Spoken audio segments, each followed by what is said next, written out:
We also had to hire segment producers who were in charge of guests, and no one in the country had ever done it. So where are we going to get these people? We got Keith Thomasek, who's now a professor at I think it's Western in London, and he's teaching TV. But that was the greatest find we had because Keith was amazing at getting people to come on the show. I don't know how the hell he did it. And he got us people like I could not believe, like Nicolas Cage. And but the trouble with Keith was, and it always made me laugh, he didn't dot his I's and cross his T's when it came to the contracts and stuff and the actress stuff and all that bullshit. He was terrible at the paperwork. So then they would get on him about it, and I would walk in the room and go, okay, you got two other ones who are great at the paperwork. And what are they going to get me? Red, green once a week? Fuck that. Leave Keith alone. You know what the solution is? Have somebody do Keith's paperwork. Free him up to get these big people who are in town. And don't bother Keith with the paperwork. Like, it always blew my mind how stupid people were. And I came from, like, Bell, where I was in the grid management program when I was young.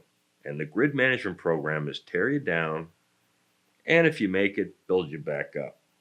Like, it was unbelievable, this program. It was an American management program. So when I got to TV, I thought, well, we should do the same thing here. Not tear people down and build them up.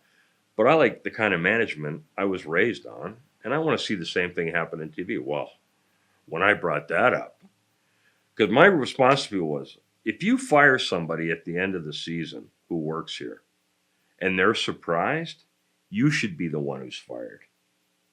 Because anytime somebody's fired and it's a surprise, you didn't do your fucking job. And they didn't like hearing that.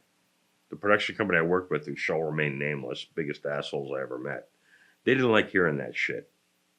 And they didn't like me doing it. And like with Keith and I are still friends to this day because I used to go, what are you making him do paperwork for? Why are you doing that? It's more important that he get me Al Franken or get me Nicolas Cage. I don't give a shit how the paperwork gets done. You know, it's more important that he get me Rush. If he gets me Rush, I don't give a shit if he did the paperwork. You know, and then somebody finally got the message and they stopped riding him all the time because Keith couldn't handle it. And I would go, I don't blame you for not being able to handle it, Keith. Relax, you know. And it was the same thing with Oren in the band. Like, those guys, we never had one disagreement, not one. You know how I met Oren? I said we needed a band and a band leader. And I offhandedly said, you know, we should get black guys. I don't think there's ever been a late night talk show where they had black guys. It'd be great to have black guys. It's great to have a black band leader. And they went, well, there's never been one. And I went, yeah, exactly. That's my whole point. Get one. So Oren had been writing music for the production company that produced the show for their other shows. And they brought him in. And I was in the room with the writers. We were trying to come up with the first show. We were like a month away from being on the air, and we still didn't have a band. So there's a knock on the door. I open the door, and it's Oren standing there. I go, not black enough, and I slam the door in his face. And I hear him laughing and falling on the floor outside. So I open the door. I go, you're hired. And it was the smartest move I ever made was him. Because he never, ever let me down. I never once did I throw something to him that he didn't catch it and toss it back to me. So how was the music chosen that they would play? Oren wrote it. Oren and Tony Padalino wrote all of it. Tony, our keyboard player, he was the only white guy. I used to say to him all the time, you know, you're the only white guy, Tony. You better be producing. You know what I mean? You're the visible minority in the band. Like, you're fucking token. We can get rid of you like that. And Tony would laugh, and he would always, him and Oren would bust their asses. And Wilson was a drummer, and Mark was a guitar player. And there were guys he worked with at sessions and studios for years, and they were just fantastic. You know, they were just fantastic. And we even did a recurring theme sketch thing with Mark and Tony, where they were a black private detective and a white private detective, and we shot stuff with them with toy guns, and they were fucking hilarious. We did a thing once where we interviewed all the employees behind the scenes about what I was really like, and they were all covered up by a shadow, and their voices were disguised, and they were saying horrible things about me.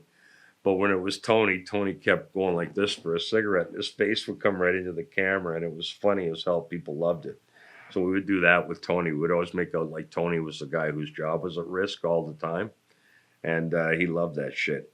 And you know, they always came through every single time. There were other people who didn't do their jobs, and they pissed me off. The crew, the band, the writers, to this day, no issue with those guys. They were fantastic. It was higher up in the chain where I always had issues. And that's the story of my life. Because I was raised to be, to bow down to no man, be confrontational as hell when it came to men, and always defer to women my whole life. And it's always been like that. Anytime at Bell I worked for women, it was great. Anytime at CTV I worked for women, it was great. I don't know. If you're a guy, I don't care if you're holding a bucket with $1 million fucking bucks. You want me to do something I don't want to do, I'm going to tell you to go fuck yourself. And it came down to that with the guy who was the executive producer and the head of the network in the end. Did it end on a good note? No. You know, I heard you ask Donnie Coy if he had any regrets. I don't really look at life that way. I guess you can't call it a regret. I wish I'd met the person I'm with now 40 years ago. But, you know, love late's better than not love at all, right? If I had it to do all over again, honest to God's truth, knowing what I know now, I would have been the executive producer. Because I realize now when you're doing a TV show, to be the executive producer, all you got to do is hire what's called a line producer. And the line producer hires everybody. And then you got to hire somebody to do the budget. So it's a budget and a line producer, and you can be the EP. Because the line producer is going to hire the segment producers, going to hire everybody on staff, and hire the crew and deal with them and make sure they get paid. If I'd known all that at the beginning, that's what I would have done. I would have done it. And it's the only regret I have to this day.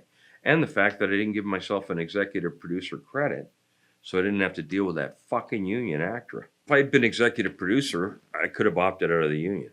The one thing that happened on the show, and it was a nightmare for us, was we're not going to pay bands, guest bands like Rush and stuff, because they're here on behalf of the record label. Record label's picking up the freight to bring them here, and it's to promote their album. So they're getting something out of this. I said, I want stand-up comics to be paid. It's where I came from. It's important to me. This was after the first season. I said, I want stand-up comics paid. Well, then ACTRA got involved because a lot of stand-up comics aren't in ACTRA. And then they made a nightmare out of it, you know? And I finally just threw up my hands and said, fuck it. I don't care what you do. Just pay them. I don't care if you have to give them cash. I don't care if you have to sneak it to them. I don't want comics on the show for free. Because, you know, like Derek was on the show. Derek Edwards was on the show at least 4 or 5 times. And I said, when he comes on here, he's burning material. So I want him to pay, I want him to know what he would get paid for a weekend at the club. Because he's coming on here and he's burning 6 minutes of stuff. And I want him paid. That's all there is to it, you know. So that's what we did. And I was happy about it. And it made it a lot easier to get guys I knew on and guys I respected and guys I liked, you know. I loved having them on. For me, that was my way of saying thanks to them, you know, and it was important to me. And they just fucked us around so much, Bill. You just wouldn't have believed it. They just got involved in every little fucking thing, you know. And it was the same thing with the band. I mean, our own band, our own house band, like the music union, just being a nightmare when it came to our own house band, you know, rearing their ugly head every 10 minutes. Now, that being said, we live in a time now where I've never thought unions were more necessary. I'm not talking about showbiz. I'm not talking about government.